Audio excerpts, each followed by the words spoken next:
Hello and welcome to the War Report. I am your host Cyrus, joined by Quan. This is a show where we talk about Forbidden Door, Blood and Guts, and Great American Bash.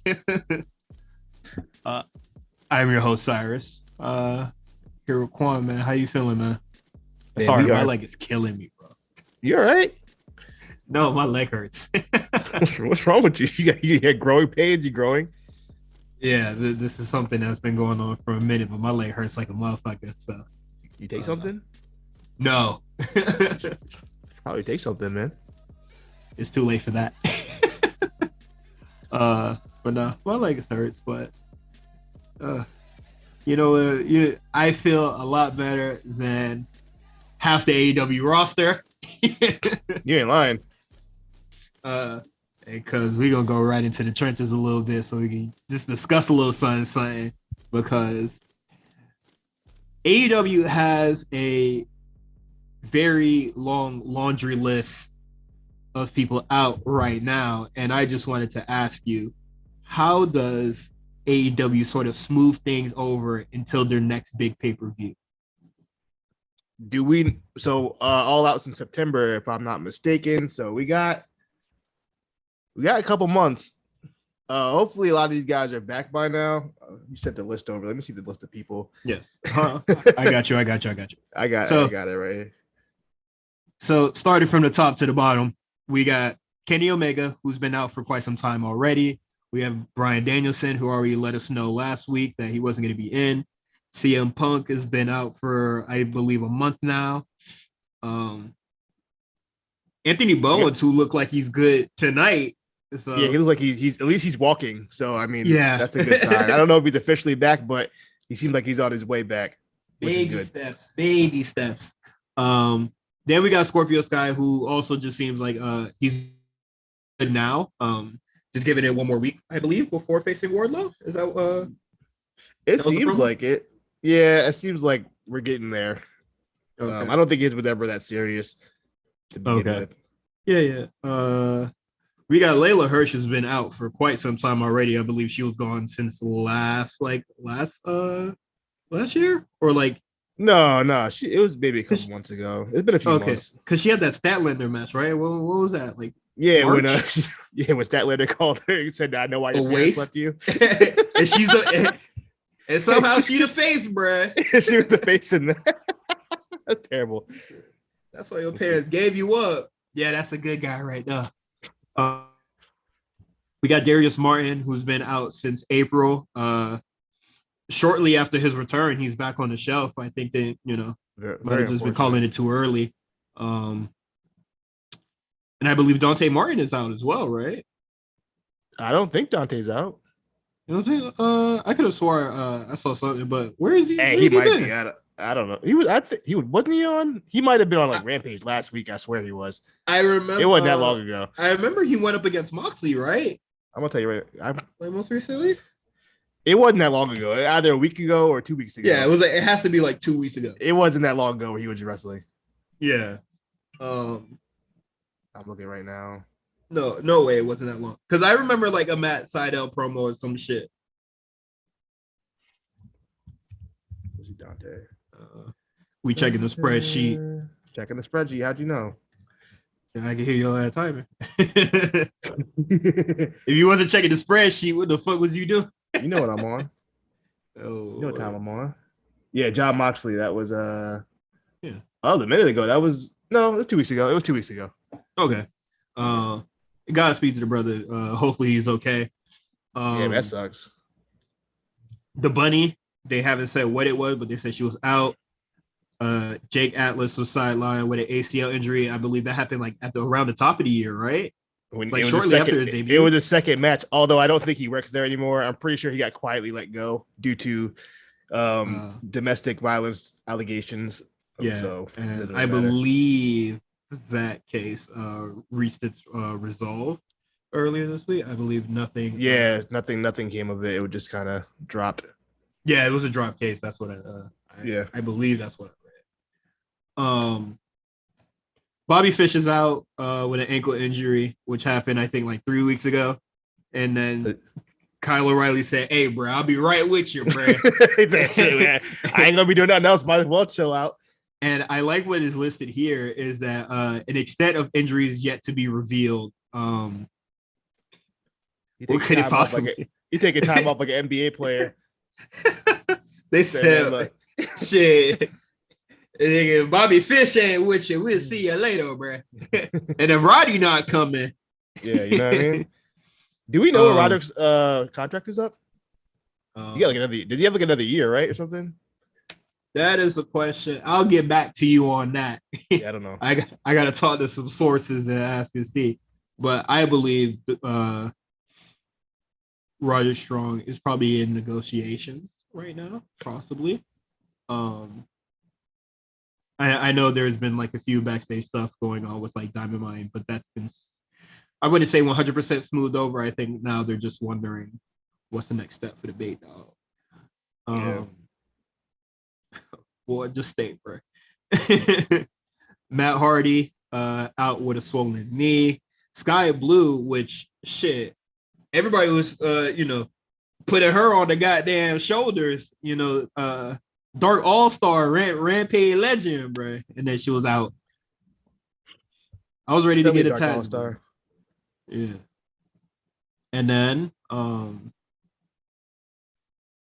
Red Velvet, who's been out, and they were looking to replace her. Based on the J promo. Yeah, based on the J promo last week. The last Dynamite. Lee Johnson, who's been out for a minute. I don't even remember. The last time he was on Dynamite was like the last time. I think it was like shortly after Wheeler Yuta joined, because they had that Brock Anderson joint. Brock Anderson, Lee Moriarty, with the Combat Club. I remember that match. His last match was Varsity Blondes, Lee Johnson, Dante, and Brock Anderson versus Undisputed Elite, and that was on April 27th. Yeah, he's on Dynamite. I don't think that was a week after the Combat Pool. Blackpool Combat Club. Jesus, that shit don't fall on the tongue, bro. They should have just been called BBC. BBC.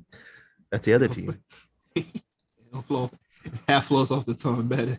Pause. Hey yo. I don't even remember. When did Buddy Matthews get injured? It says he suffered a shoulder injury. Is he injured? When that happened? Didn't he work for Forbidden Door? Am I bugging? He wasn't there for Forbidden Door. It said he must have got in the qualifier then or something.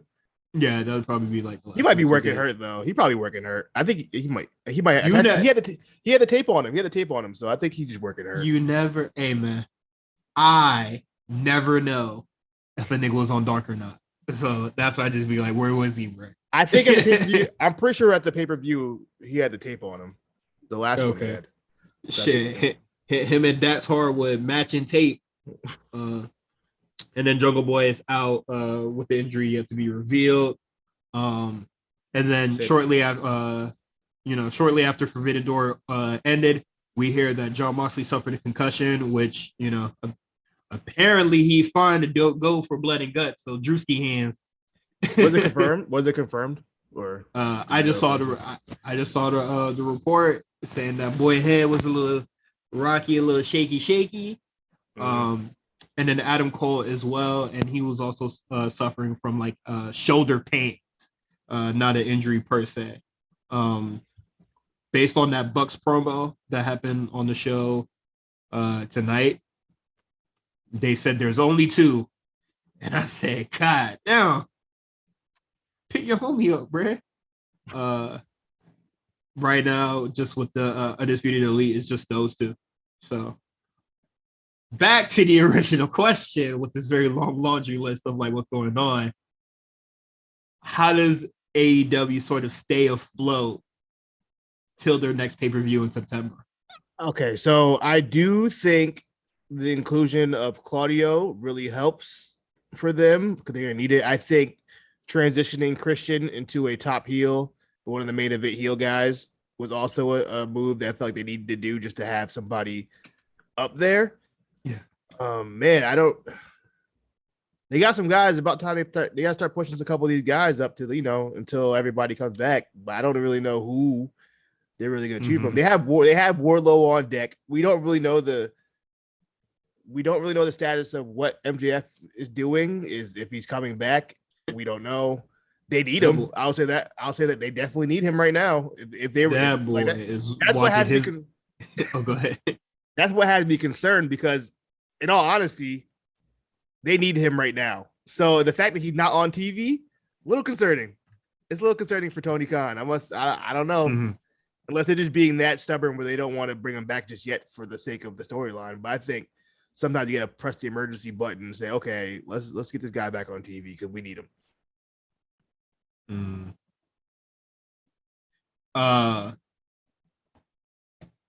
I think that now that Christian has entered that new gear, trying to be like the next, cementing himself as the next big heel on the show.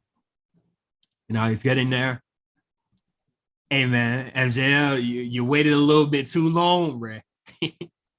I feel like now we can't confirm. Like, I don't want to make it seem like what I'm saying kind of negates what I said, where I was just like, just pay MJF, because I feel like, when he was on TV or when he was doing stuff with Punk, like it was gaining traction. It was on the internet, there was a rating boost for it and like what he was doing. I can't confirm as of right now that Christian is doing that same numbers or, kind of still having that same impact on the show. But Christian kind of showing niggas that like what MJF was doing was not exclusive to him. But also, let's not just discredit Christian because Christian one of the he's always been a good promo. So it's not like I'm not. I can't say anybody can just do what MJF was doing. I think with Christian, he's such a vet and he's been in the system so long and he knows TV so well that he could do that. But I think if you put somebody else in that position, if you put fucking, I don't know, Ethan Page in that position, it wouldn't hit the same. Boy, I heard Ethan Page was gonna be a big deal in AEW, bro. That boy don't be doing nothing. I believe he's 0-5 on TV. Yeah, that is that's what I expected. Yeah, hopefully we can see the changing of like the guard and like hopefully they actually give like a lot of the year one dudes a chance, because those are a lot of the dudes that are around currently. I think with Wardlow and Scorpio Sky, I'm kind of worried about that because I think those are like two dudes that you can prop up, but they're kind of like going against each other. So like you kind of like knocking like one down when you could have like two strong. They cancel each other out, you're saying? Yeah. Because like Scorpio, well,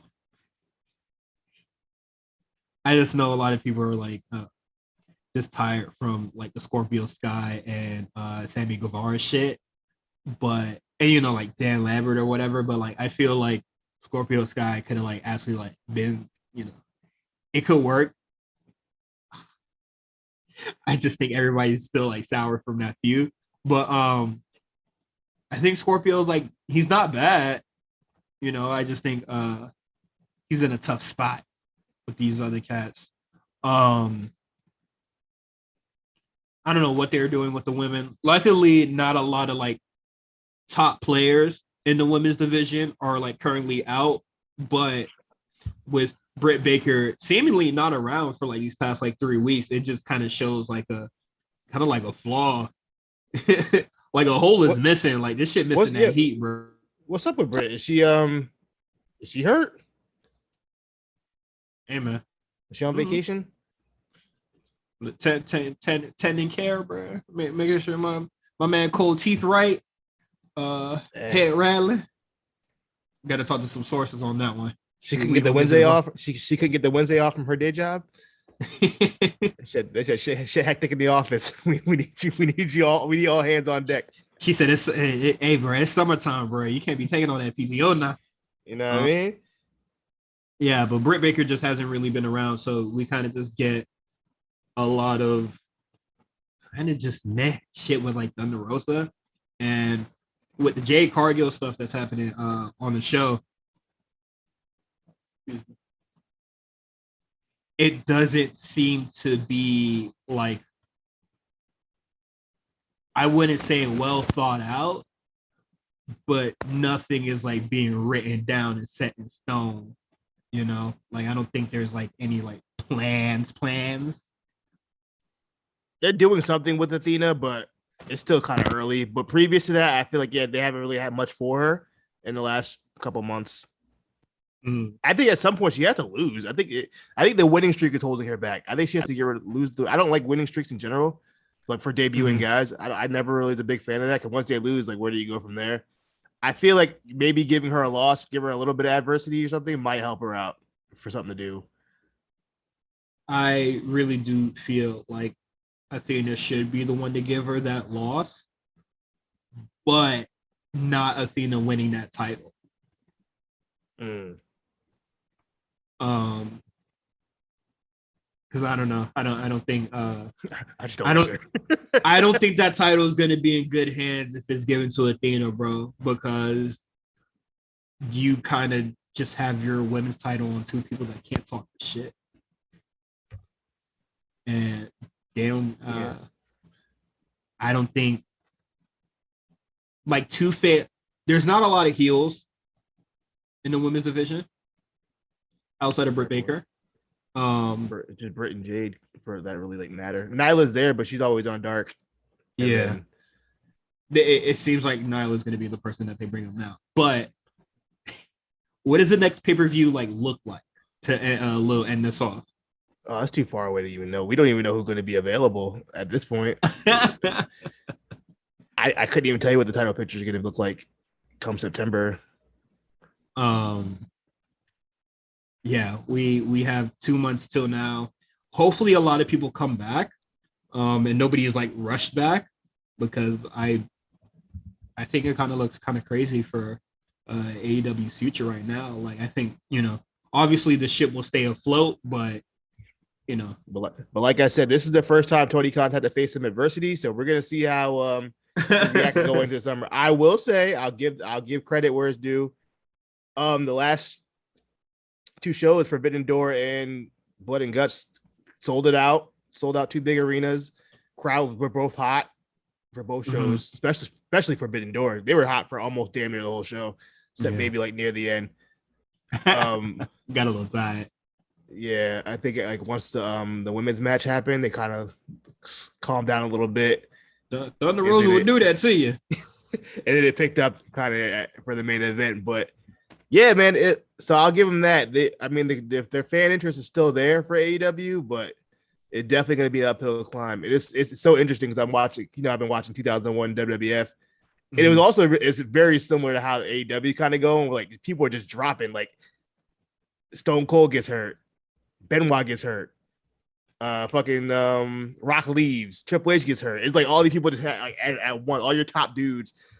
So we'll see how they Tony Khan deals with the adversity for a change. And so far so good. But now that Forbidden Door and Blood and Guts are out the way, and the new storylines got to be built, we're gonna see what happens in these coming weeks. It should be interesting. Good luck, man. Hopefully, I honestly feel like the Forbidden Door build was not that great, so I think that AEW can bounce back a little bit. Speaking of injuries, over on the NXT side, we got Nathan Frazier. I was surprised. I didn't see the tweet where he said he was injured, but apparently he'll be back soon. Nothing serious. Taking some time off, and I think that's fine.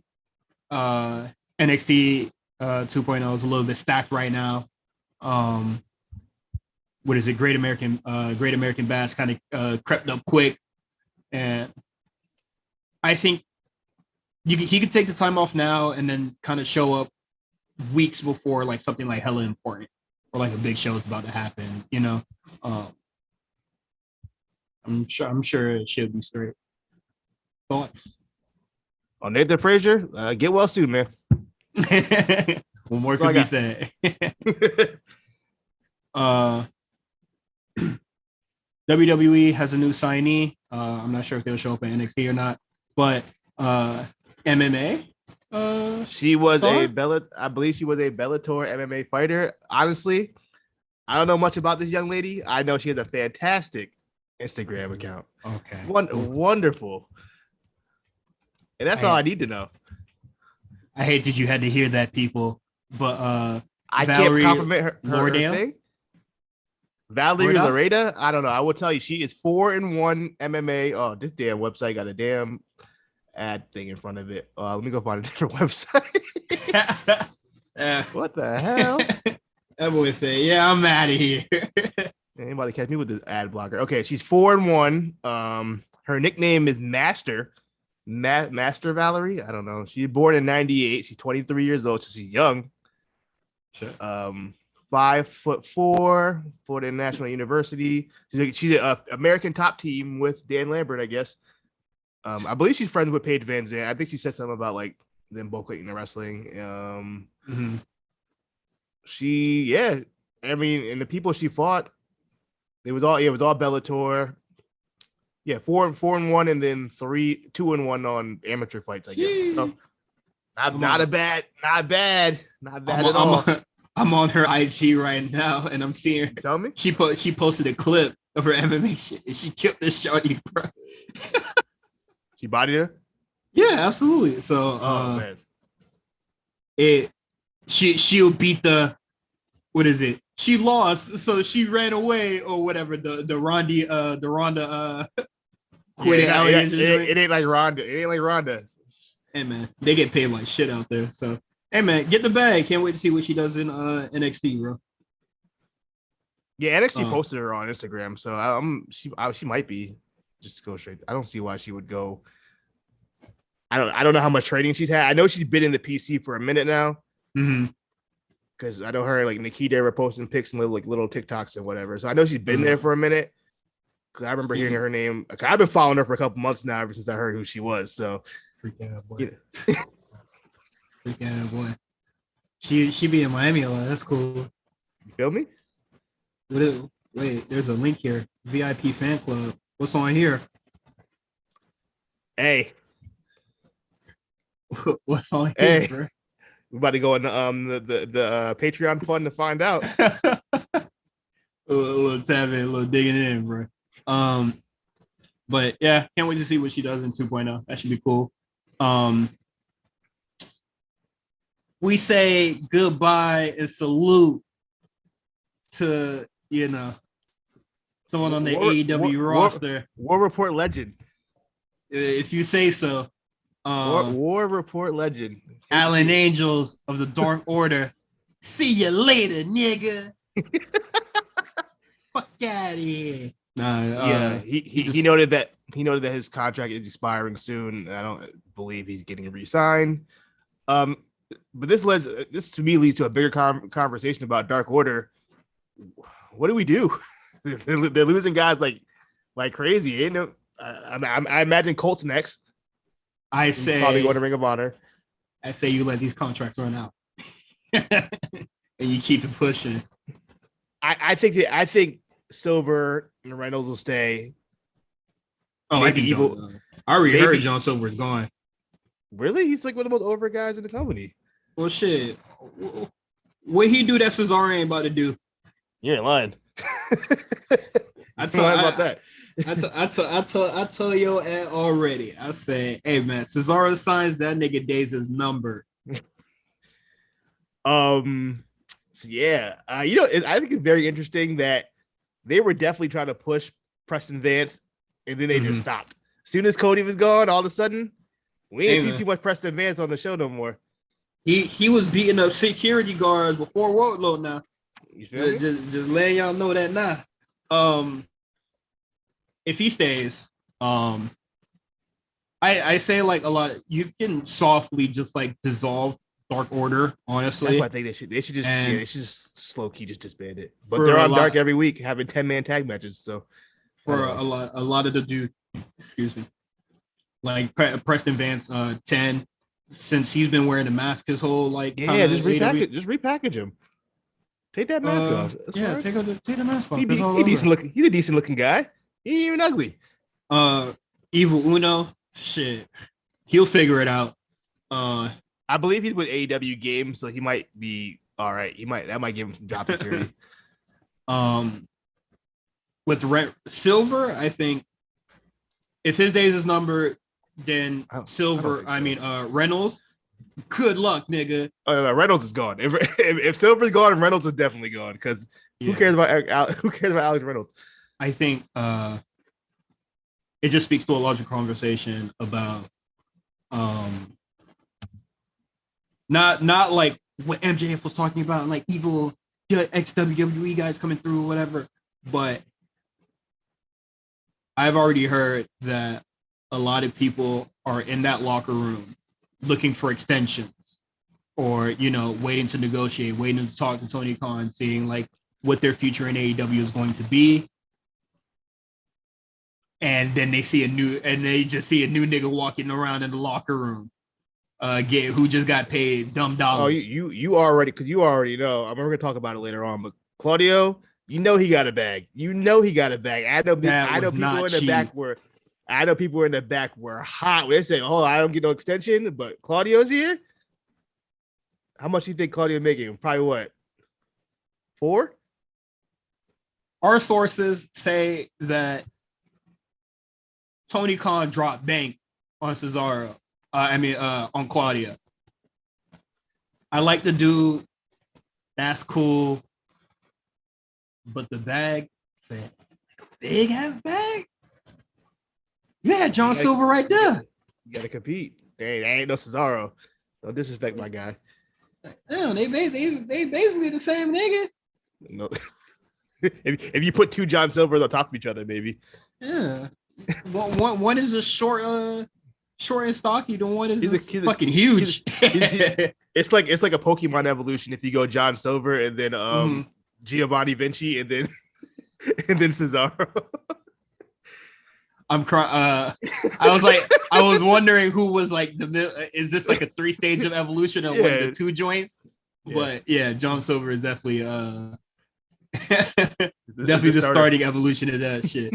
But nah, we could be seeing a lot more AEW dudes kind of just falling by the wayside. And honestly, I'm not gonna count Hallon Angels as a loss. Hopefully he finds success in Beyond GCW or something. GCW. Good luck, brother. I'm gonna go see him in Providence. A GCW show, a Beyond show. Yeah. With that said, let's get into AEW. We're gonna get into Forbidden Door and Blood and Guts. Bad intentions, violent intentions. Eddie, don't do this, Eddie. Eddie, don't do it, Eddie, no! Oh, my God! Sammy Guevara crashing through the timekeeper's table and a sadistic look on the face of Kingston. Sammy likes it, Sammy doesn't like it. Yeah, Billy, but Eddie likes it. Blood and Guts will continue. All right. Blood and Guts. We're doing Blood and Guts first? Or Forbidden Door? Sorry. For Forbidden Door. My fault. So, did you watch Forbidden the Door? No, I didn't watch the buy-in. I wasn't home when the buy-in started.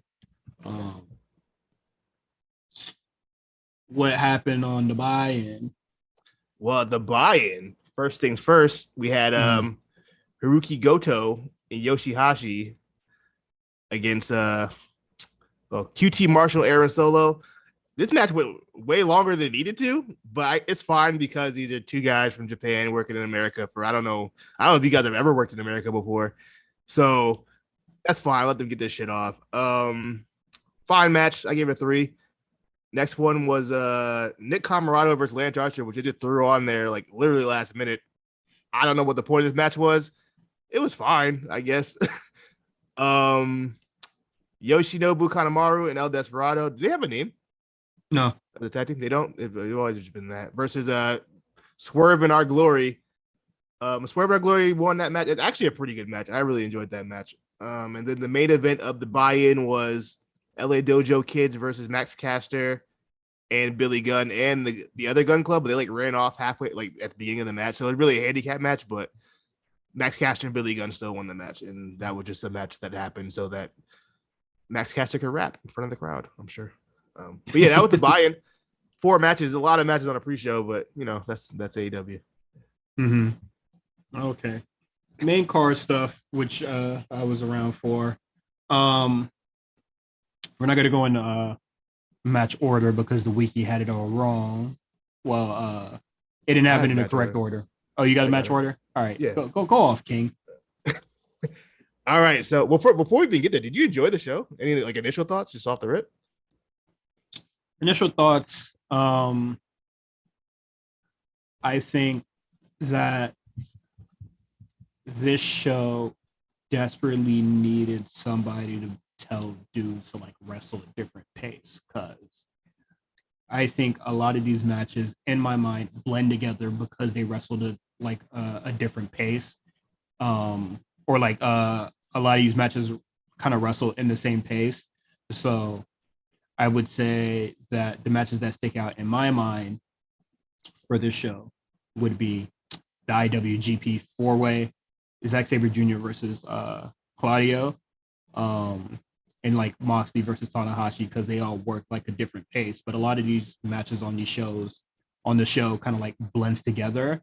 And since we review AEW, so if it pertain to like the larger picture of what AEW is going to be doing forward, it kind of just went through like one year out the other, because I always keep that in mind, because I wonder what's going to be on the show next. You know what's crazy? They barely talked about Forbidden Door, if at all, today on Blood and Yeah. Guts. They been not a video package, not a damn thing. I think it was like 8:45, and I just text like, and just in my mind I was just like, have they mentioned Forbidden Door at all? Because like nobody was like at that point, nobody on the card was at like Forbidden Door. Yeah. So when FTR came out, they were just like, yeah, they wanted a Forbidden Door, and then they kind of just like moved on. Yeah, I don't think they even like opened the show up with like a promo or something, like a video, a recap of what happened. Yeah, what is it? The Bucks challenged some New Japan guys. I forget who. Goto and Yoshihashi. Ugh. I like Yoshihashi, so I like Goto too. I don't like them as a tag team. Yeah. Just like kind of no real mention of Forbidden Door, and it's cool that New Japan guys are going to be around a little bit more before their flight, on Saturday or some shit. If they in the States, you might as well use them. Yeah, you feel me? So, but overall, I just felt like this show was kind of just like middle of the road, honestly. Like, I don't think it's like bad or anything, because I never felt like the show was going to feature, like, really be in the grand scheme of like everything AEW. But middle of the road, just like middle of the road, and just like quick notes is just like a lot of these matches blend together. Too many multi-man stuff, and there's a lot of like multi-man like tag matches, and I'm not a fan of tag team wrestling like that, and I'm sure as hell not a fan of like big multi-man matches, especially like the AEW variety. So yeah, this show was just like kind of just harmless overall. That's just how I feel generally. I'm not gonna say middle of the road. I'll say this was a good show. I think this was a good show. Nothing was really like, even on my ratings, I don't think I went lower than a 3 on anything. Actually, yeah, I don't think I went lower than 3 on any match. A lot of it did feel inconsequential, but that's what it is when you have those kind of cards where it's just kind of one promotion versus the other. You can't really do anything too wild. Some matches there's some matches that I was looking forward to kind of disappointed me, and then other matches that I wasn't looking forward to really impressed me. We'll get into that when we go over the matches. The bar was low. We'll get into that when we go over the matches. But yeah, I saw a lot of people online saying this is the best pay-per-view AEW done, but I feel like they do that for every pay-per-view. Yeah, I don't think this was better than All Out last year. At all. I think that's AEW's best work was All Out last year. So I thought Full Gear. Yeah. What is it? I thought Full Gear was okay. Which one was that one? What did that have on it? Year? Shit, I don't even remember. But I don't remember hating it. I felt like that show. Well, since it wasn't like a dual promotion show, like the criticism of like it not really having like story relevance or like feature into the grand scheme, like that's the only like upside to it I could really give. It was just a show. If you like just wrestling matches with a lot of impressive moves, that's what this show was. This is the first time this is happening, so I think I'm gonna give them the benefit of doubt. If AEW is still around by next year, I think next year will be a better show. I think AEW will be around for a minute. I don't think I'm just being an ass, but like I think like next year will be a better show. Hopefully there'll be less injuries all around. I feel like a lot of other like we probably get a lot of better matches. Yeah, plus travel. I think travel might be more lax. Hopefully by next year, travel will be more lax in the New Japan town, or they do Forbidden Door in Japan. Which I saw someone bring that up. I don't know. That ain't happening. I don't know how well the Japan crowd knows AEW. I feel like they don't. I'm sure they'll go up because New Japan still does its thing, but yeah, that ain't Forbidden Door in Japan ain't happening. Highly doubt. You better just settle for dudes going over there for guest spots and shit like that because ain't nothing more. We'll see. But yeah, let's just run down the card. Let's get these matches. All right, so we got Lay Sex Gods and Minoru Suzuki defeat Shoto Umino. I don't know how to say his name. He's Moxley's young boy. Wheeler Yuta and Eddie Kingston in a trios match. I actually like this match. I don't remember what happened in it, but I remember I enjoyed it. I like the I thought this match was but when the Bucks match came on, I was just like, oh, okay, this match is kind of better than the Young Bucks shit or whatever the fuck Bullet Club was doing. I think that the Young Bucks match was the worst match of the night, but we'll get there. We'll get there. Yeah, I thought this match was cool. I do remember. I've watched so much wrestling since then. That's the problem with these damn pay-per-views. I remember the Eddie Kingston Suzuki spot where they were really chopping each other. I thought that was cool until Eddie Kingston did the little goofy little machine gun chops that doesn't look good when he does it. Shota had a really good little hot tag segment. I remember that they definitely let Shota show out. I haven't seen Shota wrestle since probably 2 years. He looks better. He looks better than what he was at before. I think I know he's been on excursion. I don't know where he's been. Do you know where he's been? I think he's in the UK. I don't keep up with New Japan, dog.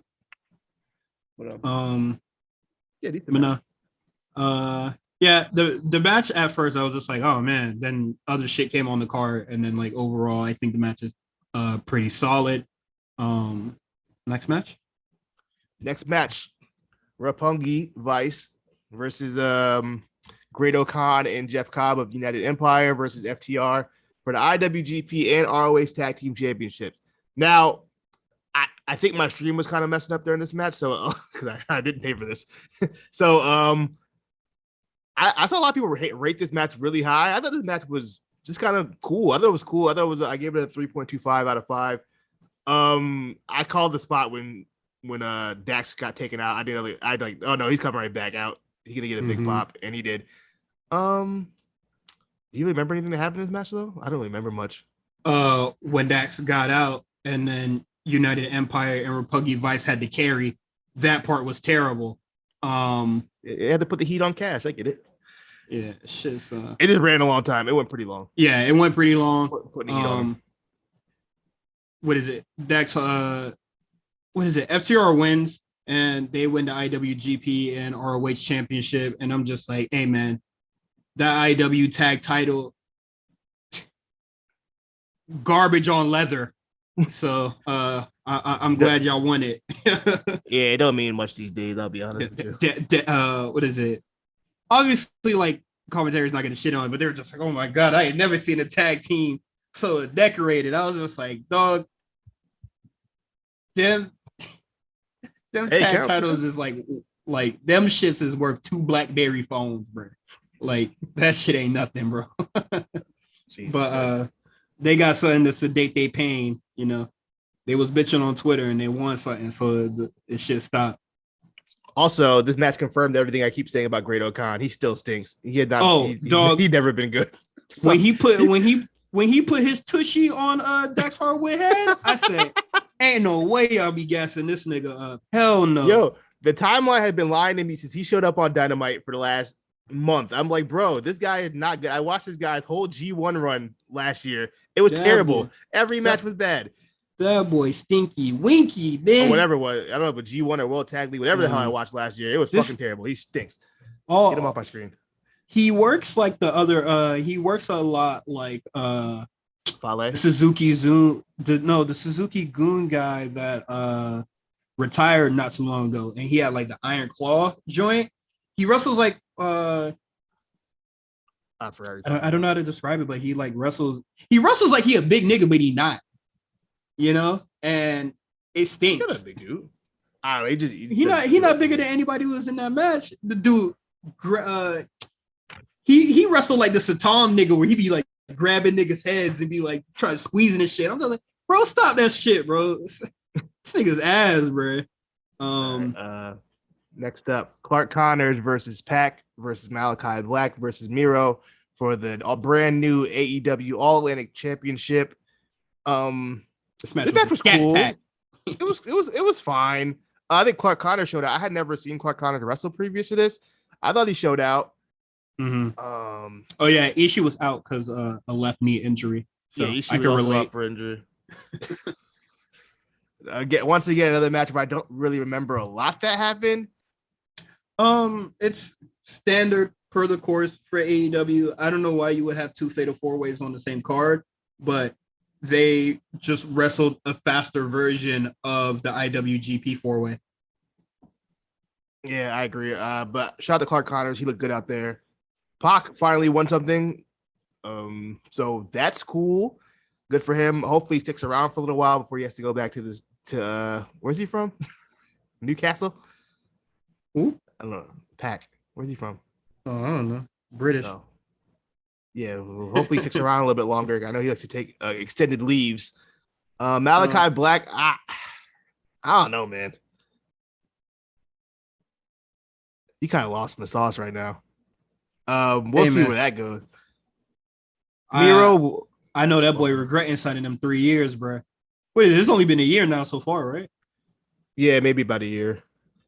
Miro, my brother. Miro, we'll see what they do with him. I think they should put him back in the TNT title hunt.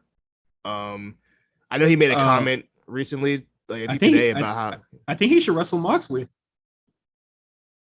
I don't want to lose that bad so soon, though. Oh shit! You about to lose the Wardlow, so you better take your pick. You lose to who? Wardlow? Yeah, if Wardlow win. Shit. Oh, yeah, Wardlow wins that belt. Yeah, that could be fun though. Wardlow Miro. Yeah, but you worrying about him losing. He losing to 2 people, so I'd rather have him lose in a higher position. Yeah, that's fair. All right. Excuse me. Shingo Takagi, Darby Allin, and Sting, also known as the Dudes with Attitude. A reference to Sting's old team back in like the 80s or something. I don't remember. Versus Bullet Club of Young Bucks and El Phantasmo with Hikuleu on the outside. Sting starts the match off jumping off of something, as is standard now in all his matches to jump off things. Mm-hmm. This match was a Young Bucks match. I was just happy to see Shingo. I'll be honest with you. I'm just happy to see Shingo. And I was happy to see, and I get enjoyment out of watching Sting no sell stuff and just beat people up. That's for me. Those things are for me. Yeah, I like Shingo. I thought it was fine. Yeah, he had a little moment with Sting. That's probably, that's gonna live in his life forever. You feel me? Yeah. He got to work with Sting. So, It is what it is. I don't really have. Phantasma had a really nice. Was it him or Clark Khan had that really good offside moonsault to the outside? That should look beautiful. I want to say it might have been Phantasmo. He's cool too. I fuck with Phantasmo. But yeah, standard match. No real stakes to this. It was just a match. It wasn't bad. Yeah. So I didn't really feel like anything was going to come from this. I felt like this should have been at the start of the card or something. It was kind of just whatever. I would have been mad if this opened the show. Yeah, but this definitely should open the show. This is an opener ass match. Tony Storm versus Thunder Rosa for the AEW Women's Championship. Thunder Rosa wins. I feel like Tony Storm didn't get a lot of offense in, or at least not enough in my eyes. She ain't had that dog in her. Yeah, I don't know. So I don't. I think it's perplexing to have. That's a word I don't use very often. It was like to have Tony Storm lose 2 big matches in such a short amount of time. I think that's a very interesting booking choice. Tony, like at this point, where does Tony go from here? She lost the Owen Hart final, and then she lost a semifinal. It wasn't even the final. And then she lost. She loses to Thunder Britt Rosa. Baker. Yeah, she loses to Britt Baker. Gets her win back on Britt Baker.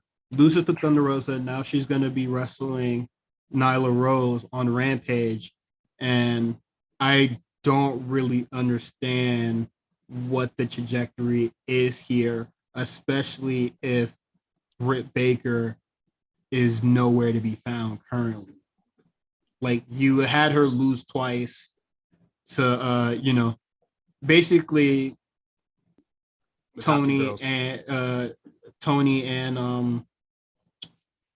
Ruby, they got their win back, but then they kind of don't do anything with that, getting back to where they were before, basically erasing their defeats before. I honestly don't know what you do with Tony Storm, especially why are you doing all this? Like, I feel like Thunder Rosa should be really getting these spots that Tony Storm is getting right now, or like this positioning or presence that Tony Storm has on the show right now, because Tony Storm is either, let's say Tony Storm loses to Nyla, right? Does that put her back? Hey, if she loses to Nyla, if she loses to Nyla Rose, I mean, hey, bro, we're like, I'm Nyla Rose, like, who number 2 in the rankings, by the way. I want to put that out there. She's linked to the number 1 contender. Crazy 88. You feel me? I know I worded that wrong before, but like, Tony Storm loses to Nyla. What do you do with her? She wins against Nyla. What do you do with her? Like, I think it is so kind of just like unclear what they want from Tony right now. And she does she want it? Does she want the top spot? I don't know what Tony Storm wants. Yeah, like you're putting her in these situations, but like, does she really want that shit? Yeah. Next up, surprisingly, because these are 2 wrestlers I don't even like, was my match of the night: Orange Cassidy versus Will Ospreay for the IWGP. Like I can't say I dislike Orange Cassidy. Just kind of I don't think he's bad. He's just like, I'm just kind of, I need something more from him than what we're getting. But this match was fun. I really had a lot of fun watching this match. It was a really good match. I can't even front to say anything different. It was a good match. Just a lot of fun spots, man. This is definitely Orange Cassidy's best work I've seen. I don't know if this is Will Ospreay. I don't know if this isn't the best Will Ospreay match I've seen, but I will say this: of all the singles matches that are on this show, this is my favorite one. Or I feel like this one is the best one. Yeah. I can't really say it. I would say the only thing that had me like kind of like weirded out or confused was Juice Robinson coming back in this match become, it was a title match before, and then it became a number 1 contendership. Not that it changed my prediction. It was a title match. It wasn't a number 1 contenders match. It got changed. No, it was a title match. It's just that Juice Robinson still had the belt. It was still a title match. Juice Robinson didn't let go of the belt. He kept it. That is the stupidest shit I ever heard. Because Ospreay was the IWGP champion, so I think, if I'm not mistaken, but it was definitely still a title match. Let's stop there, because even Jim Ross was just like, "Hey man, stop trying to figure this stupid New Japan shit out and talk about this match." When he said that, I said, "Yeah, that boy don't really give a fuck about any of this." You don't watch no damn New Japan. Yeah, he was just like, "Stop trying to explain the New Japan storyline. This AEW shit right now."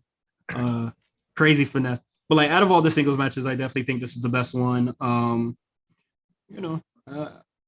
Cassidy did some cool shit, man. I think since he's came back, he has had decent positioning. So I feel like they're also pushing. I feel like they're pushing him after watching Blood and Guts tonight. I think he definitely is somebody they're trying to put back in a kind of a upper card spot that he was kind of out of the public for a while. Yeah, out of the loop for at least a good 6-7 months now. I know some of that was injury, but also just other time he was just kind of just chilling with best friends doing whatever. Niggas holding him back. You ain't lying. Look, I told you, Wheeler Yuta left. He looks great. Chris Statlander left. She looks great. Post match, them Aussie Open boys in what's his name go for the beatdown. Ospreay, best friends take 10 minutes to come outside to go save their friend. And then they get beat down, and then the music played, and then fucking Shibata. I don't know how to say that man's first name. That's one of my favorite wrestlers in the world. I can't say that man's first name to save my life. Katsuyori, whatever you say. My man Shibata comes out, and yeah, crowd goes nuts. I jumped out my chair. I got hype. I should have known he was coming because he live in the America now? And he like the head trainer in the LA dojo. Yeah. So I should have figured he'd be there. I just didn't. But so I saw him taking pictures with like dudes. So I was just like, I don't know why. I didn't predict. It didn't cross my mind. It didn't cross my mind. It was a very fun surprise. We don't know if the status of what's going on with that. Is he able to wrestle now? No. I think they kind of left it open for interpretation to see, whatever happens, I guess. But it was a cool little just thing for him to come out. I think that's a cool moment. Let's I wouldn't say try to book anything in Shibata long term. Let's just accept that like that's a moment that was like just have it. Like that was Undertaker coming out, choke slamming the nigga and leaving. Eddie shit. You know what I mean? Keep it at that. I don't want that. As much as I love Shibata, I don't really want to see him wrestling any wrestling matches. Yeah. I'm just concerned. Next up, Zack Sabre Jr. wrestles a mystery opponent and newest member of the Blackpool Combat Club, Claudio Castagnoli, formerly known as Cesaro in WWE. I think it was kind of a foregone conclusion by the time the show was starting that it was probably Claudio, because like who else could it have been that would have made any kind of sense realistically. Claudio. I think he used to call him Claudio again. Claudio. You be having a problem with Justin. I don't. Whatever. You be having a problem with Justin. Yeah, no, because I've been calling Cesaro for so damn long. But Claudio, he had a relationship with all those guys, so it made sense more so maybe than a Gargano. It wouldn't have hit the same if it was Gargano. I love Gargano, but it wouldn't hit the same. I thought the Gargano pick was like it didn't make sense. Like a crazy bet. Yeah, that was a long shot. In my eyes. Yeah, Claudio Zack Sabre. It was basically a Claudio showcase match. I kind of feel bad for Zack Sabre Jr. because he didn't really get much offense. And not only that, he didn't really get much promo time. Like if you didn't know anything about Zack Sabre Jr., you didn't learn over. You still ain't know nothing. Over the last 2 weeks, you did not learn a damn thing about this guy. I don't think he said a word. He might have had one promo, and it wasn't long. Yeah. And then he cut like a pro. He cut a promo in New Japan. I was just like, nobody will be. Yeah, nobody even seen it. They didn't even show it on. They didn't show the clip on. Fucking so if you didn't know who Zack Sabre Jr. was, it didn't matter because he got outshadowed by Claudio. But hey man, happy to see Claudio back in the ring. Is one of my favorite wrestlers of all time. Man, but just watching Blood and Guts, he towers over these guys. He's so much bigger than everybody. It's gonna be funny watching them kind of like have competitive matches with like Adam Cole or some shit. But yeah, man, I'm just happy to see Claudio in the ring. When he was in Blood and Guts, that boy made Sammy look like a fucking stick, man. Oh my god. Yeah, he looks great, No. man. He looks good. He was really good. Honestly, this being a showcase for Claudio, it was kind of whatever. Honestly, it's whatever. Are you happy to see Claudio back? I mean, I don't really have strong emotion about it, but Were you a Cesaro fan or Claudio when he was in the Indies kind of guy? Was that your guy? By the time I was into wrestling, he was already past the We the People shit. Oh, I remember yeah, I started in 2015, but like when I see some of his indie stuff, what is it for Spot Callers? I saw him versus Tracy Smothers, so that was stinky. Jeez, Trace, that's a name I've heard in a minute. Yeah, he died like last year, right? Did he? Damn, rest in peace, Tracy Yeah. Smothers. I didn't know that. Did he? Damn. Yeah. What is it? He damn sure did. Yeah, not very familiar with like his indie stuff. I just know him and Cassius Ohno. Sorry. What the fuck is his name? Chris Hero. They was going crazy. I'm always this is why I keep it just adds on to my thing of me saying that possibly Cesaro is the greatest tag team wrestler alive. But you said that, and the motherfuckers be like, "You need to win a single title for that," and I'm just like, "What?" Yeah, I think people have these high expectations for Cesaro, and I think Cesaro is one of the greatest wrestlers to ever wrestle. However, it takes more than that to be the head guy. I don't think he's gonna be, AEW World Champion anytime soon. I'll put it that much. Unless it's like in his contract that he has to win it one time, which could be a possibility. That is nasty work if that's in their contract. Oh, they put that shit in those kind of things in contracts all the time. That wouldn't surprise me. That boy nasty if you put that shit on. I would do it. Fuck it, give me that belt. Get that. I can see him getting a little short run, maybe, but I don't. I'm just happy to see him. That's my guy. Yeah. That's cool. So. I'm not mad that he there. I'm mad that he had to be put in this position because I think that him accepting this match and then having to be in blood and guts is kind of nuts. But I mean, not only cool. that, he signed a contract, so it's cool with him. If you think about it, he's the third most popular nigga in his group. Oh, absolutely. So that kind of sucks. That kind of already puts him in a bad spot. But thankfully, not thankfully, but Brian's not around right now, so at least he can be the number 2 guy in the group. But I don't like that for Combat Club, bro. That's not what was sold to me when this group was going to be formed. So Combat Club getting more established niggas on the people that one of the best tag team wrestlers, whatever, yada yada. Like, hey man, they had to press the emergency glass. I understand this time. I get it. Next up, Adam Cole versus Hangman Page versus Kazuchika Okada versus Kazuchika Okada. I don't know if I said it that way. And Jay versus Jay White for the IWGP Heavyweight Championship. This was the match I was kind of disappointed on. I thought I was gonna like this match way more, and I was just like, this is fine. I could have told. Cool. Multi-man IWGP championships are some of the worst shit ever, and it only happens when these fucking elite niggas are involved, bro. It only happens when these weird Bullet Club niggas are involved, bro. Yeah, this match smells. I won't say it smells, but it's this match smells. You didn't like it at all? No. Adam Cole must not be 100% because he didn't look like he was 100% out there. Oh, absolutely not. That ending was really abrupt. I feel like there was another part that was supposed to go to the ending, and they just like this. Let's just finish it now. Mm-hmm. I forgot whoever posted that video of him struggling, trying to hold Hangman up. Yeah, that didn't look good. Why Jay White hold his ass? Why are you helping him hold Hangman Page up? I don't even know. Like, you should have kicked that nigga or some shit, and then have him drop Adam Page or some shit. Whatever contrived spot they could have did. I feel like Hangman was like barely in the match. I feel like I didn't see a lot of Hangman in this match. Mm-hmm. Okada got his shit off, but even he You're right about Okada. He definitely doesn't really fit in the kind of multi-man match. He's definitely a one-on-one guy. His pace doesn't work where there's like multiple factors involved. Like when he's hyper focused, like he works a different and a slower style.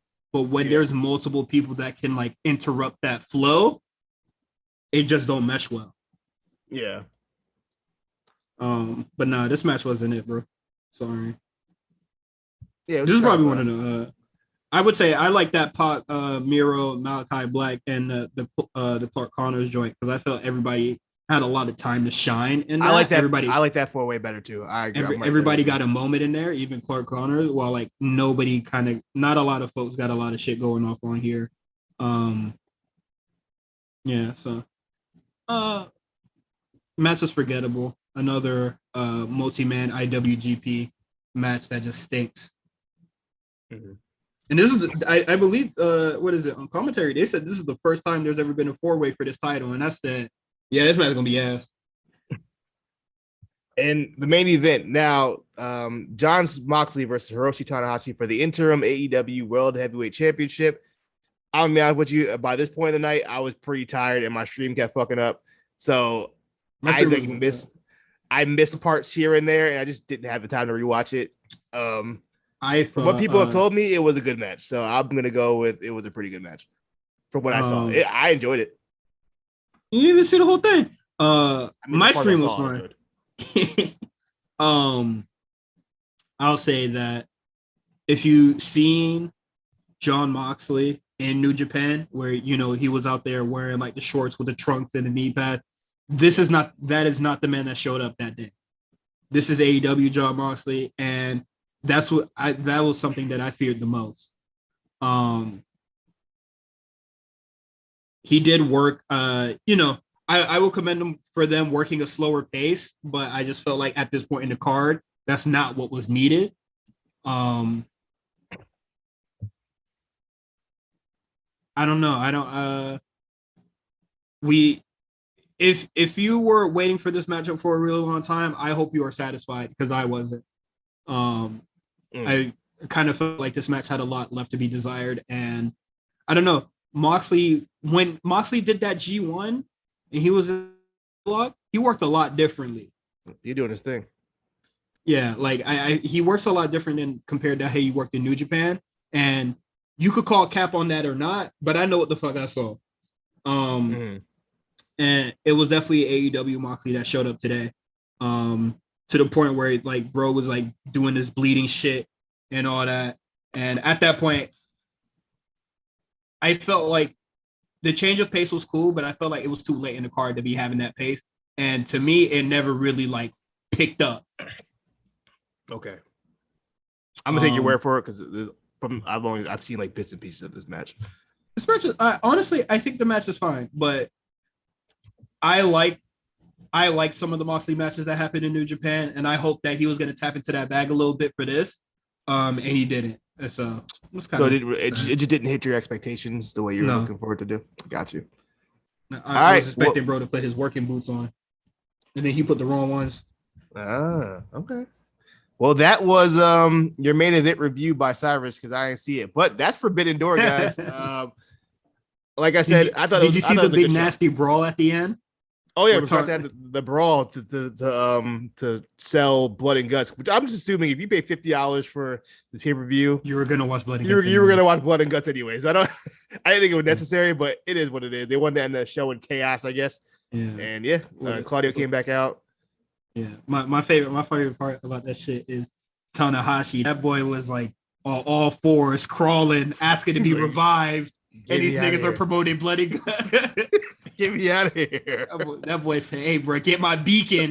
These niggas trying to sell the goddamn paper, the special show.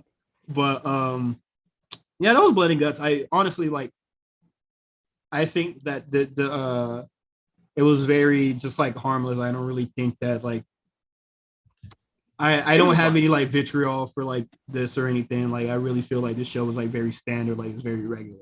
I thought it was good. That's not like a bad thing. Good, not great. It was just good. If I were to give the show, if I were to give the show, I would go 7.5 to 8. I was gonna go 6. Nah, I felt like it was like that middle of the road. If I was one of those people that got in there for $2, bro, this probably would have been the greatest show I've ever seen in my life. But nah, yeah, it was cool. I did see a lot of people saying this was a real like one of the best shows they put on. You know, if you're into that kind of AEW style, then yeah, it probably would be one of the best shows you really like. But you know, I saw just one too many Tower of Doom spots and way too many flips off the rope. Just like, okay, I need a little more variety. I need a little more variety. But you know, that's just kind of AEW. Like I come to accept that AEW style is what it is. I'm going into matches expecting that now. So it's just kind of like. It is what it is. Now let's get into Blood and Guts, but just the match because I felt like a lot of those matches that were on that show were like put together last night, and there's true evidence of it. Well, we can talk about a character change that happened before Blood and Guts. A character change? Yeah, Luchasaurus. Luchasaurus is a heel. He had a character before. He's a dinosaur. What do you mean it's his character? He switched from green to black as you should as a heel because you're a heel. You go black. I guess he's working for Christian, and he beat up Serpentico. Now, though, I think the way this is gonna personally, I think they should have unmasked him. I think they should have had him come out as a regular guy if he's gonna be heel. I already know like it's already silly for me to take a dinosaur seriously anyway. Like a bad guy dinosaur. I don't know, like in my mind, I think it doesn't work. I know he has to stop doing those kicks he does, all his babyface moveset. He got to get rid of all that shit. It worked that scary big man style. We'll see if that works for him, but I hope he worked that style. It would be more better suited for him. But also Christian doubling down on the dead family shit. I'm like, okay, first week I gave you a little pass. This week, all right, we're doing too much now. Let's we ain't gotta do all that. This is unnecessary. He just had to show MJF that like, hey man, your little edgy shit now unique to you, bro. Yeah, that's about it. The Blood and Guts match, man. Okay, I'll say this much. I think this was better than last year's. More so, I think just commercial break spots kind of they before they were doing like last year they were doing big spots during the commercial break. During the commercial break. This time they were smart enough to not do that. But outside of that, this match was like it was just a lot going on at once, but like not in a good way. How like Anarchy in the Arena was.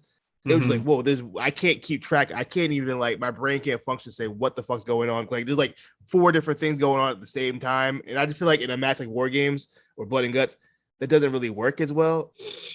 Also, I'm not the biggest fan of this style of match anyway, because it's a lot of just kind of waiting until the end. Yeah. And even just like pacing a spot, like they did a thumbtack spot. I'm like, yo, there's no 20 minutes left in the show. Why are we doing a thumbtack spot now? I always feel like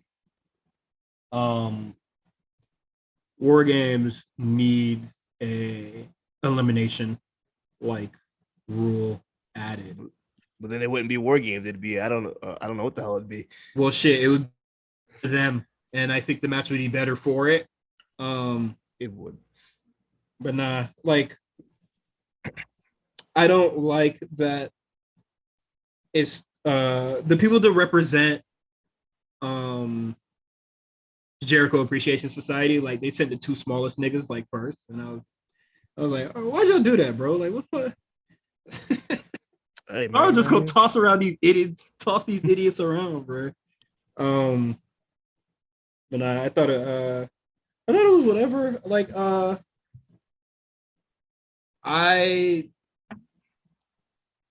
felt like once Moxley like came in, and then that's when like the blood came in, and I was just like, well, it got bloody quick. Yeah, I tuned out road because soon as he got in there, he grabbed Garcia and started like poking at his goddamn skull, and I was just like, damn, bro, you can't make him bleed any better, bro. Just cut his head open. That's the vibe now. You're doing Matt Menard with Parker one. I don't know if it's Menard or Parker, but Jesus Christ, they were bleeding like immediately. I don't know what happened. That's what they was there for. That's all they really do. At some point, he was like hanging upside down on the scaffolding. I don't even know I don't know how you even got out of the damn cage in the first place. Isn't that the point, to have the cage so they don't get out? But Yeah. it's a mess of it's just a lot of shit going on. At some point, Santana unfortunately got injured and he got taken out because at one point he was like sitting on the side for like a good 10 minutes before they finally got him out of the cage. So hopefully, it's nothing too serious, but man, that just sucks. It really sucks. The biggest match of his career out halfway through. That is the way to go out, bro. Yeah, man. Other big spots that happen. The biggest one being Sammy Guevara getting thrown off the cage. And I genuinely think they put him in that match just to do that one spot. That was like the only absolutely include him in that match to do that one spot, get thrown off the cage.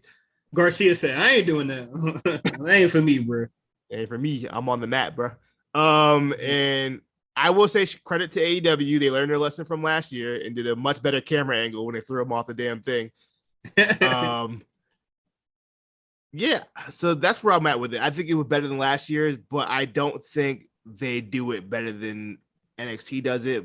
But NXT also has the benefit of not having to deal with commercial timeouts and stuff. Mm-hmm.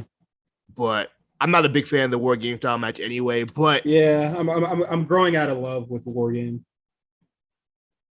Like getting 2 War Games matches in a year. 3 technically, if you take the women one too. If you do the men and women NXT and then Blood and Guts, that's 3 War Games matches in a year. That is a lot. You can only do so much with War Games. We could put War Games in the vault for a little bit. Let's do Elimination Chamber instead. Can you imagine that Elimination Chamber cage in the fucking PC, bro? And it's the PC. Jesus Christ! Will that motherfucker fit, bro? They gonna be in the fans are gonna be in the cage. What big ass thing? I wouldn't hate that, but that's cool. Yeah. But yeah, little miscellaneous stuff that was happening for Blood and Guts. Jade got a match against Layla Gray. Wonderful woman, beautiful woman. Yeah, she's great. The match was quick. As quick as any match that gets booked at midnight last night could be. And then what is it? They cut a promo, and then Athena and Chris Statlander come out, and the person that just did the JOB kind of helps out the baddies. And then I'm just like, damn, she replaced the Red Velvet, bro. Yeah, Red Velvet's out of there. I mean, good for her. If Layla Gray is gonna sign and she already has like kind of like a direction, I guess she's gonna be doing for she's taking the baddies. Jade. Yeah, but yeah, I think she's fairly new to the game, so that's fine. Yeah, I don't think she's old. cool. I don't think she's that she had a bit under 25. I was about to see. Mm-hmm. I can't see, but she debuted in 2020. So I mean, like, yeah. Don't worry about it. But that's cool. That's fine. I don't really care too much about that as of right now. We'll see how it develops in the next few weeks before I have any strong opinions on it. Oh, she's from Miami. She's from Miami too. Ooh. Mm-hmm. Next, we got Orange Cassidy versus Ethan Page. And let me tell you, brother, this shit on my face. I got a question. Is Ethan Page good? I was told that he would be a true valuable asset for AEW, and I ain't seeing it. So I haven't seen much from him. I'll be honest from you. I mean, they haven't really given him much to work with, but from what I've seen, I'm just kind of like, I don't know, man. Is he that guy? I'm glad he MOW and got himself a bag, but I don't see it for brother. What else? Oh, we had Danhausen versus FTR and the Ass Boys featuring Matt Caster. And boy, when I saw this, what is it? I saw the match at the little bottom graphic when they was doing Orange Cassidy versus Ethan Page, and I said, "Nigga, what? Danhausen on this shit?" Boy, I was fucking fuming. Soon as that Danhausen. soon as that match was next, the show went to 5% volume, bro. I ain't watched that shit, bro. Tuned out like a motherfucker. And then I started working on the show notes. Yeah, FTR got a really big pop. They're really positioning them in a good spot. Danhausen. I'm surprised Hook wasn't involved in any of that, but I don't. Where's Hook? We're back to asking where Hook is. Where's Hook?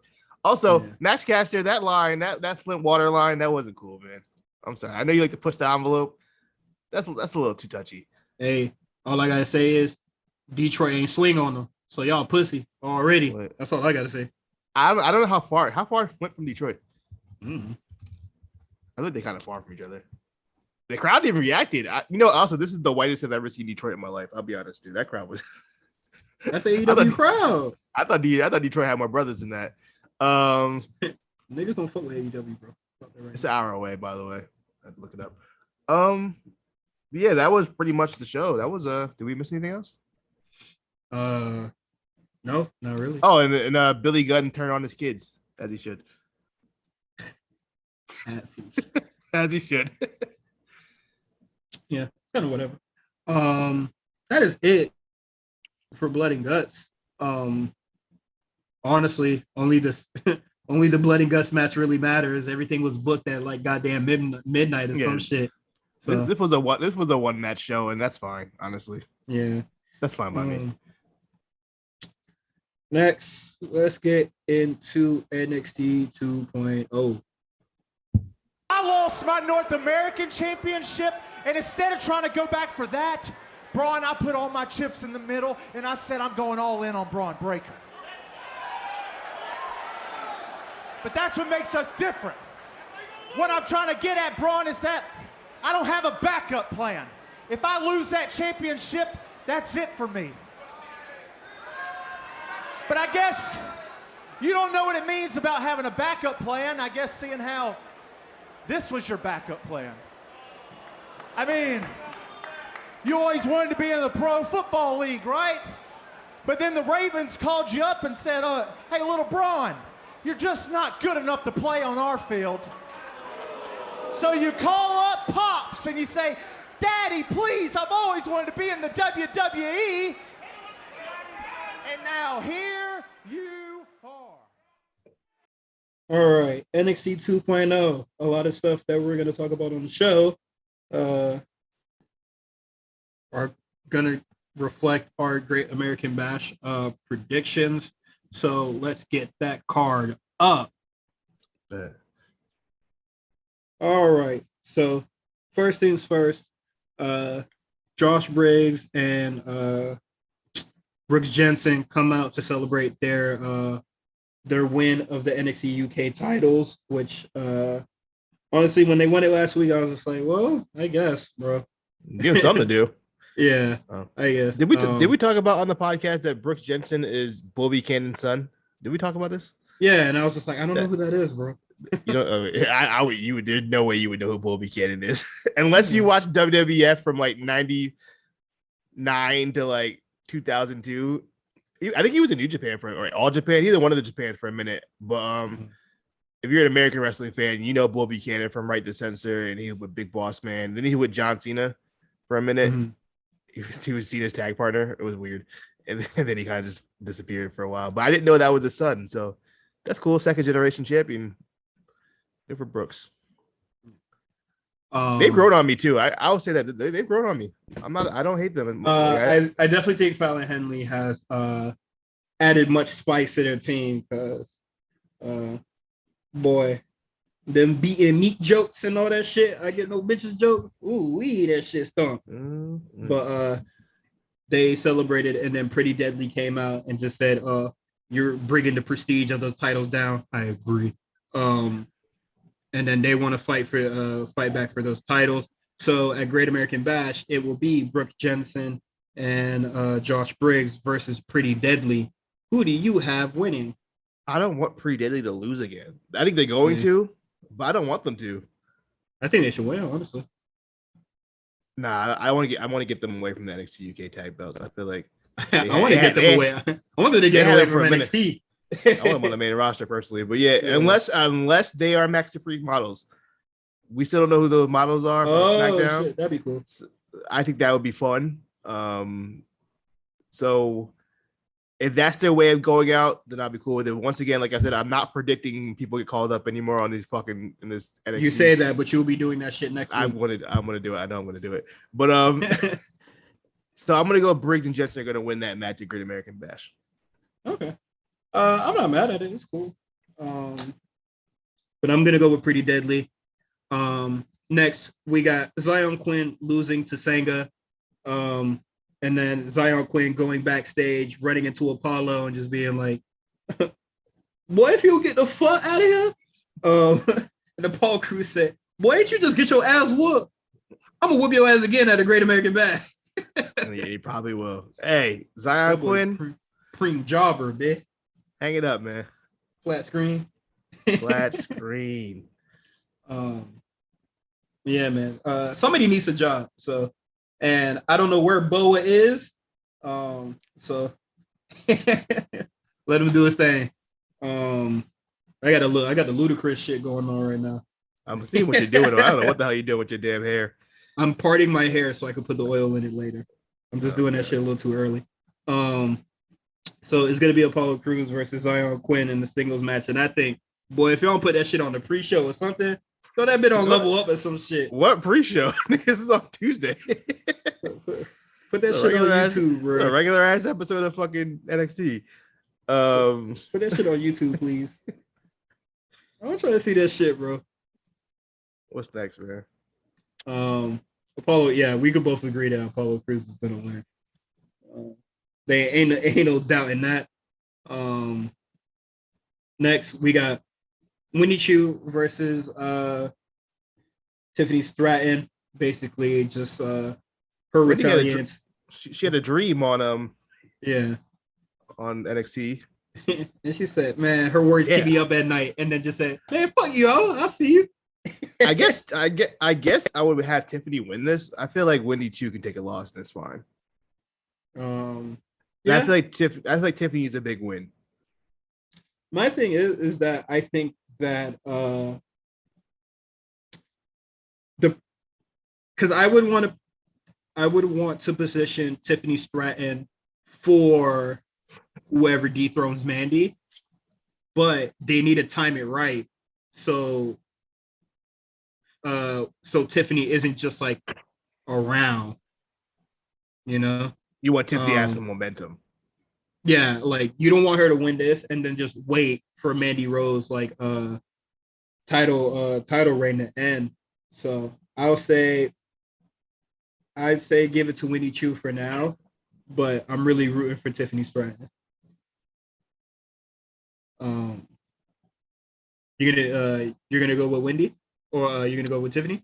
I'm going with Tiffany. All right. After a dispute, after fight losing to the Dyad earlier on the show. Hey, before we go, can we talk about the damn Dyad? This is the most 1994 WWF shit I've ever seen in my life. Get those goofy ass outfits off of them.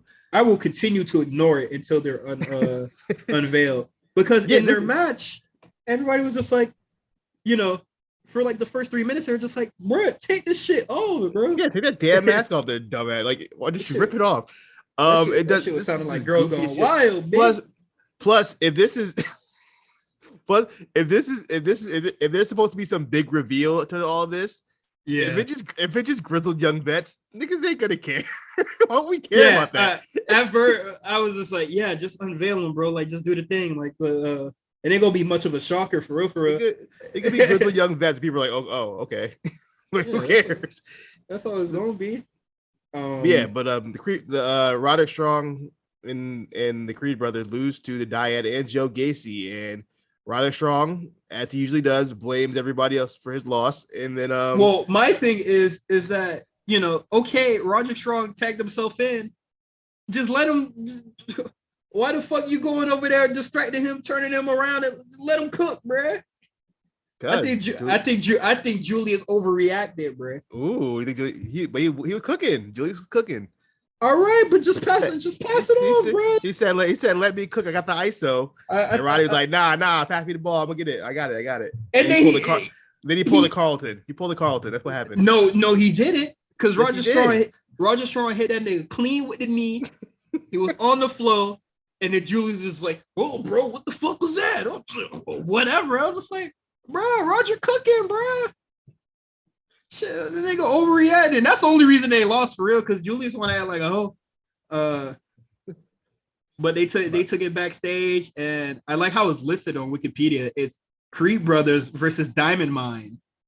I mean, technically, yeah, it's Creed Brothers versus Diamond Mine. I like how it's labeled like that on the thing here. But we're gonna go with the Creed Bros. Yeah, I forgot for the tag belt. If it wasn't for the tag belts, I might go Roddy and Damian Kemp. But if it's for the tag belt, I don't think they're gonna have them lose the tag belts that anytime soon. Mm-hmm. So yeah, I will go Creed Brothers, and we'll keep this storyline going with Roderick being jealous of the Creed Brothers, I'd imagine, Mm-hmm. to the eventual breakup. I think what the Creed Bros should do after they win, they told them, "Hey man, go get some gold, nigga." You feel me? You loser. Also, I like Roderick Strong and Damian Kemp as a team. I think it's fun. Yeah, I think it's cool. I just like Damian Kemp, honestly. Shit, what Roger Strong do to you, bro? You already know Roderick Strong, one of my favorite wrestlers of all time. We ain't doing that. Yeah, that should be cool. Next match we have here is a singles match. Trick Williams versus Wes Lee. And boy, this is a match for Tuesday night. A regular Tuesday night. Out there. Trick Williams should be getting goddamn rest on the name show. Low key, this is a level up match, but it's fine. I'm saying it's fine. This is definitely Trick Williams' biggest match, on his own. So I'm interested to see what kind of chemistry him and Wesley have. I think Wesley's good enough where he can get Trick Williams a pretty good match. Like I said before, I think all Trick Williams needs to do is be a base for whatever Wesley does, and he kind of the flips and shit he be doing. Mm-hmm. We'll see what happens here. I think Trick wins this match, just to keep the storyline with West going, where he kind of still trying to find himself. Mm-hmm. I mean, he don't got to lose for that to continue. But I don't see what Wesley truly gained from beating Trick Williams here. So that's fair too. Let's give it Pusha. Let's give it to Trick. But if the match is bad, I want Wesley to win. Next we got Carmelo Hayes versus Grayson Waller. Grayson Waller handled a little business in Carmelo's name. Nigga pull a Bugs Bunny move. I said, what the what the fuck was that? Mind you, as someone who had who took business law in college, that contract is not binding whatsoever. Yeah. Also, that boy was just signing shit. You ain't see the WWE logo. It was covered over everything. Oh, okay. It was covered. It was like just the bottom of it where it said sign. That's like the only part that was open. You signed that right there. Okay. It was a goofy little. You know what? It was kind of funny though, but it was really goofy when you get to this match. But I think it'll be a fun match. Yeah, it should be cool for sure. I hope it's not in that like weird Carmelo Hayes pacing of a match.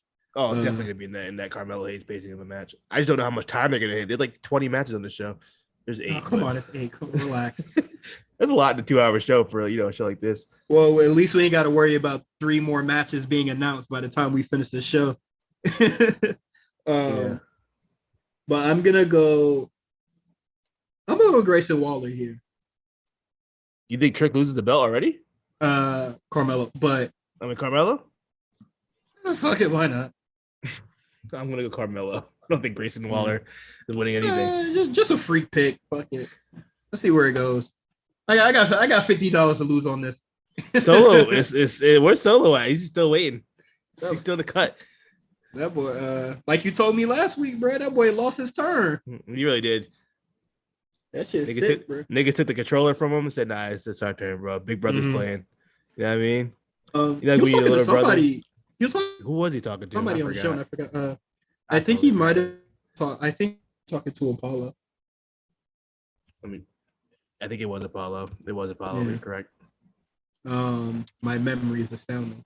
But I watched it this morning too. I should know. Let me just watch it. Toxic Attraction versus Cora Jade versus Roxanne Perez. Roxanne Perez and Cora Jade did defeat Casey Squared for this opportunity. Good match too. Yeah, I thought it was cool. I'll say this.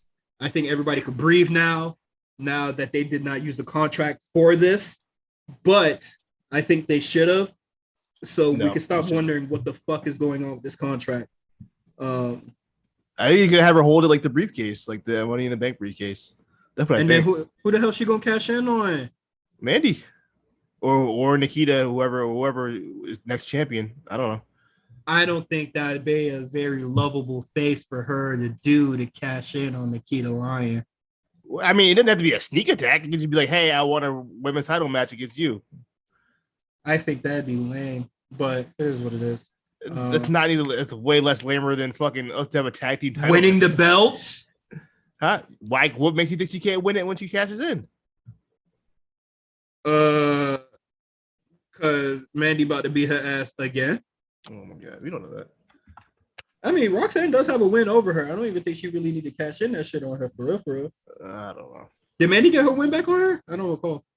I don't remember. My memory is like a fucking goldfish at this point. I don't remember anything that happens. Right. What's the point of the spreadsheet, brother? If you don't remember, I was saying it. I open up the damn spreadsheet. That's why I have the spreadsheet. This is exactly why. I don't forget. I don't recall Mandy getting her win back, but I don't know. I just don't see. I don't see it for Cora Jade, bro. Just I mean, not Roxanne Perez as like a champion. I think she should just win the tag belt, bro. I think they will. Honestly, they should just win it, bro. Just cast that shit in. It's time for Toxic Attraction. Also, JC Jane's hilarious, man. At one point during the tag match on the show, she's like doing like a gyrating hip move for no reason. I don't know why she was doing that. The camera was like panning out to like the Toxic Lounge, and I think she was doing it to make fun of She was like, "What are you doing?"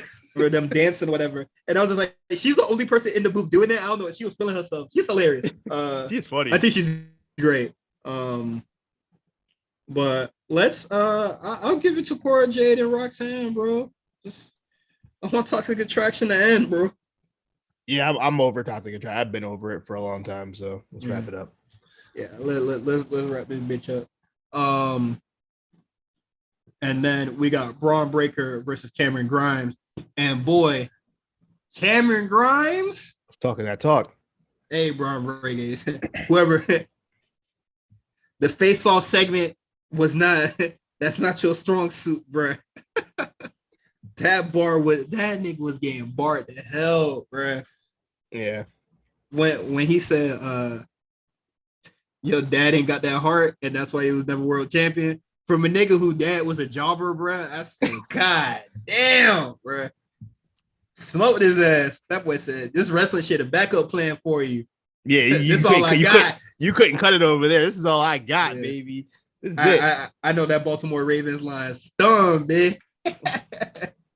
Nigga pat the practice squad. That shit was harmful. But nah. I'm gonna give it to Braun Breaker here, but I don't think the feud should end here. Honestly, I don't think it's going to end there. I think you got more to go. Unless Cameron Grimes gets C-worded. I'm not saying it. I'm not saying that. Keep this shit going. This match will be. What if he's the supermodel, bro? If Cameron Grimes is the fucking model. Hairy ass chest, hairy ass stomach. It came in. Oh, that's crazy. Could you imagine if he came in like a full-on haircut and just like abs somehow? Get a clean cut. Yeah. I believe it, bro. Yeah, I got Braun winning this. I think this match is gonna deliver. This is my pick for probably the best match of the night. I think Grimes is a really good worker. I think Breaker works to his opponent. Wherever his opponent can get him. So I think it's going to be a really good match. Honestly, this card looks pretty decent card. Only match I'm a little concerned about is Trick Williams versus Wesley and maybe Apollo versus Quinn, but I don't think either of the matches are going very long. Those matches are probably going to be like 5 minutes each. That's fine. Other Yeah, NXT I'm just stuff gonna we give it missed? Indy Hartwell has a very lackluster match with Kiana James. Tony D'Angelo kills 2 dimes. Rest in peace to Duda. Giovanni Vinci, he defeats Handsome Man, and then Sanga defeated Zion Clan, which we already talked about a little bit, but that is it for NXT. This was a very stacked show. I'm tired. Me too, man. You can subscribe to us on Patreon, patreon.com/The A Show RNC. We have our very special episode of Spot Callers talking about Vader. Me and Justin, we talk about 5 Vader matches. Vader is in our Hall of Fame. I think those matches were very fun. Please seek them out when you can. Subscribe to the Patreon, only $5, and you could get that and many more episodes of our Patreon exclusive content. You can follow Quan on Twitter at The Comeback Spot. You can follow me, Cyrus, at Cyrus on TWR. And you can follow everything that we do on the A Show Network at the A Show RNC on Twitter. We have merch coming. If you are a patron, you can get a first glance at it when this episode comes out on the public feed. So if you want to really see what it's about, I would say these shirts are really cool, really great. Can't wait to get them. He did. Look nice. Yeah, they're very nice. Please show support and love to Victor Perry's Wrestling Club charity. We're gonna get these kids to Mania. Shout out to them. I think we reached the goal of 6K. Please share, support, show some love. And that is it. That is going on. We'll see you guys next week to talk about Great American Bash and AEW. See how the next couple months is looking. The wacky world of wrestling. We're going to call it a close. See you guys next week.